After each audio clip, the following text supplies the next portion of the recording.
కరెక్ట్కి ఎంత? 4000, 5000, 5000, 5, 7000.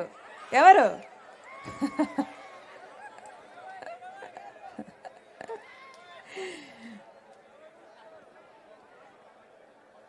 ఐదు సంవత్సరాలకు ఒక్కసారి ఎన్నికలు వస్తాయి. 5 సంవత్సరాలకు ఒక్కసారి మీకు ఒక్కసారి 5000 ఇస్తే ఏమిచ్చినట్టన్నా? అంటే రోజుకి ఎంతో తెలుసా? 5 రూపాయలా, 3 రూపాయలా?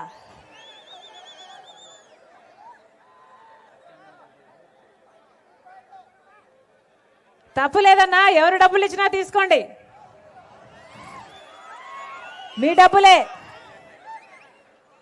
ప్రజల డబ్బులే. మీరు పేరు చెప్పి మీరు అధికారం ఇస్తే అధికారంతో వాళ్ళు మట్టి మాఫియా, ఇసుక mafia, liquor mafia, land mafia, sand mafia, ఒకటి కాదు అన్ని చేసి సంపాదించిన డబ్బులే మళ్ళీ మీ చేతికి రావడంలో తప్పు లేదు, తీసుకోండి. కానీ ఓటు వేసేటప్పుడు మాత్రం ఎవరికి వేస్తున్నాము అని ఒక్కసారి ఆలోచన చేయండి. ఓటు వేసేది మీ భవిష్యత్తు కోసం అయి ఉండాలి. ఓటు వేసేది మీ బిడ్డల భవిష్యత్తు కోసం అయి ఉండాలి. మీరు ఓటు వేస్తే ఆ ఓటుతో వాళ్ళు ఎమ్మెల్యేలు, ఎంపీలు అయ్యి వాళ్ళు మాఫియాలు చేసుకోవడం కోసం కాకూడదు. ఓటు అనేది మీ చేతిలో ఉన్న ఆయుధం. ఓటు అనేది 5 సంవత్సరాలకు ఒక్కసారి మాత్రమే మీ చేతుల్లోకి వచ్చే ఆయుధం. ఓటు అనేది మీ జీవితాలు కాదు, మీ బిడ్డల జీవితాలను కూడా మార్చే ఆయుధం. కాబట్టి ఒక్కసారి మనసు పెట్టి ఆలోచన చేసి ఓటు వేయండి. ఏం చెప్పారు? మన రాష్ట్రం ఏర్పడి 5 సంవత్సరాలు అయిపోయింది. మొదటి 5 సంవత్సరాలు చంద్రబాబు గారు ముఖ్యమంత్రిగా ఉన్నారు. తర్వాత ఇప్పుడు 5 సంవత్సరాలు జగన్మోహన్ రెడ్డి గారు ముఖ్యమంత్రిగా ఉన్నారు. ఈ 10 సంవత్సరాలలో సింగళమరం నియోజకవర్గం ఒక్క రకంగానైనా అభివృద్ధి చెందిందా? ఏమన్నా చెందిందా? ఒక్క రకంగానైనా ఏదైనా మేలు జరిగిందా మీకు? మరి ఎందుకు వేయాలన్నా వీళ్ళకు ఓట్లు? ఇలాగే జగన్మోహన్ రెడ్డి గారు ఇదే ఊరికి వచ్చారు 5 సంవత్సరాల క్రితం మీ ఓటు అడగడానికి. ఎన్ని హామీలు ఇచ్చారు, ఎన్ని వాగ్దానాలు చెప్పారు. ఇది హార్టికల్చర్ కోసము ఇది ప్రసిద్ధి చెందిన ప్రాంతం. ఏం చెప్పారు జగన్మోహన్ రెడ్డి గారు? ఒక మార్కెట్టే ఏర్పాటు చేస్తానని చెప్పలేదా? కోల్డ్ స్టోరేజ్, వాటిని స్టోరేజ్ చేసుకోవడానికి ఒక కోల్డ్ స్టోరేజ్ను కూడా ఏర్పాటు చేస్తామని చెప్పారు. అయిందా? కాలువలు విస్తరణ చేస్తామన్నారు. ఆఖరి ఆయకట్టు వరకు, చివరి ఆయకట్టు వరకు నీళ్ళు ఇస్తామని చెప్పారు. వచ్చినాయా అన్నా? మీరు పంట పండిస్తే ఆ పంటను అమ్ముకోవడానికి మద్దతు ధర, అంటే మీరు పంట పండిస్తే ఆ పంట నష్టానికి అమ్ముకోకుండా రకం. మన రాష్ట్రంలో 25% మంది ఎక్కువ చచ్చిపోతున్నారు ఆ నాసి రకం లిక్కరు తాగి. గుండె, కిడ్నీలు చెడిపోయి ఎవరైనా పట్టించుకుంటున్నారా? ఒక్క హెల్త్ చెకప్ లేదు, ఓన్లీ క్యాష్ అట కదా. ఎక్కడ డిజిటల్ పేమెంట్స్ లేవు.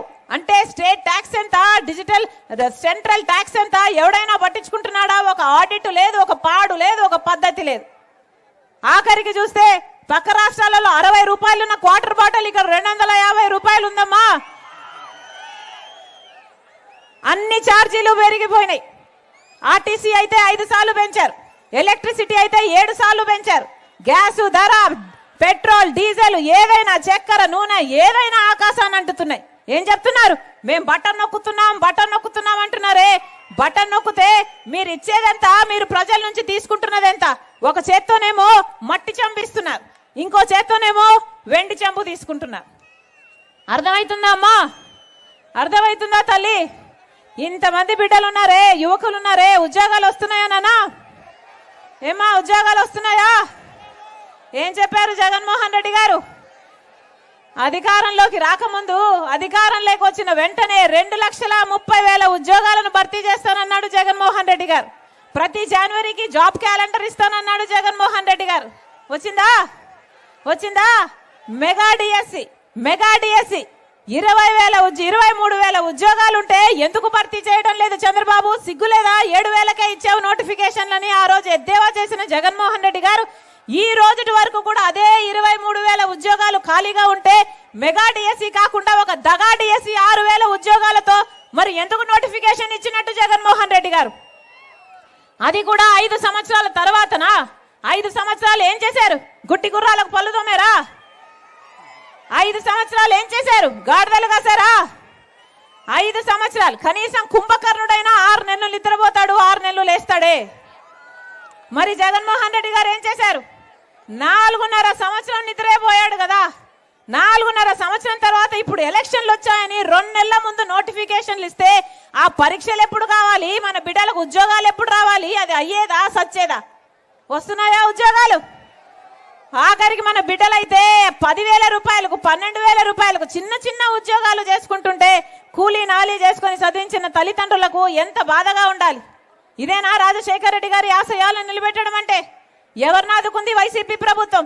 అసలు వైఎస్ఆర్ సిపిలో వైఎస్ఆర్ ఎక్కడున్నాడన్నా? ఉన్నాడా? వై అంటే వైవి సుబ్బారెడ్డి, ఎస్ అంటే సాయిరెడ్డి, ఆర్ అంటే సజ్జల రామకృష్ణ. వీళ్ళ ముగ్గురే మిగిలేరా పార్టీలో. రాజశేఖర రెడ్డి గారు ఎప్పుడో కనుమరుగైపోయారు. ఇప్పుడు సాక్షి టీవీలో రాజశేఖర రెడ్డి గారు లేరు, సాక్షి పేపర్లో రాజశేఖర రెడ్డి గారు లేరు, వైసీపీ పార్టీలో రాజశేఖర రెడ్డి గారు అంతకంటే లేరు. అందుకే చెప్తున్నా, మాట నిలబెట్టుకోలేని వాడు రాజశేఖర రెడ్డి గారి ఆశయాలను నిలబెట్టలేడు. మీరందరూ ఆలోచన చేయండి. రాజశేఖర రెడ్డి బిడ్డ ఇక్కడికి వచ్చింది అంటే, కాంగ్రెస్ పార్టీలో చేరింది అంటే ఎందుకు చేరింది? ఎందుకంటే ఒక్క కాంగ్రెస్ పార్టీ మాత్రమే రాహుల్ గాంధీ గారు మనకు ప్రత్యేక హోదా అధికారం లేకొచ్చిన వెంటనే 10 సంవత్సరాల ప్రత్యేక హోదా ఇస్తానని రాహుల్ గాంధీ గారు కాంగ్రెస్ పార్టీలో మేనిఫెస్టోలో చేర్చారు. కాబట్టి ఆ మాటను పట్టుకొని వచ్చింది రాజశేఖర రెడ్డి బిడ్డ. మనకు ప్రత్యేక హోదా కావాలి అంటే కాంగ్రెస్ పార్టీ అధికారంలోకి రావాలి. పోలవరం ప్రాజెక్టు లాంటి పెద్ద పెద్ద ప్రాజెక్టులు పూర్తి కావాలి అంటే కాంగ్రెస్ పార్టీ అధికారంలోకి రావాలి.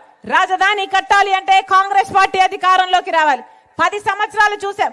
బీజేపీ పార్టీకి చిత్తశుద్ధి లేదు, వైసీపీకి లేదు, తెలుగుదేశం పార్టీకి లేదు. మీ అందరూ ఆశీర్వదించండి. కాంగ్రెస్ పార్టీ అధికారంలోకి వస్తే మన ఆంధ్ర రాష్ట్రం జాతకమే మారిపోతుంది. మీరు ఆశీర్వదించండి. రాజశేఖర రెడ్డి బిడ్డ మాటిస్తుంది, కాంగ్రెస్ పార్టీ అధికారంలోకి వచ్చినాక రాజశేఖర రెడ్డి గారి సంక్షేమ అభివృద్ధి పాలన ప్రతి ఇంటి గడపకు తీసుకొస్తుంది రాజశేఖర రెడ్డి బిడ్డ. మీరు ఆశీర్వదించండి.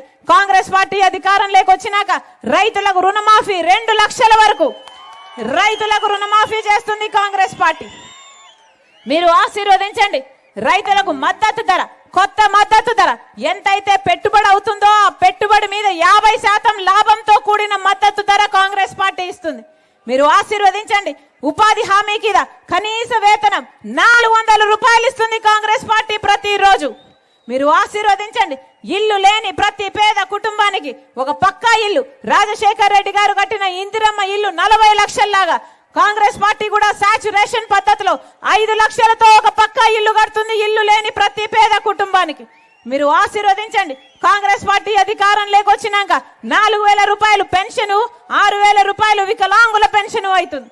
మీరు ఆశీర్వదించండి. ప్రతి రకంగా కాంగ్రెస్ పార్టీ ప్రజలకు అండగా నిలబడుతుంది.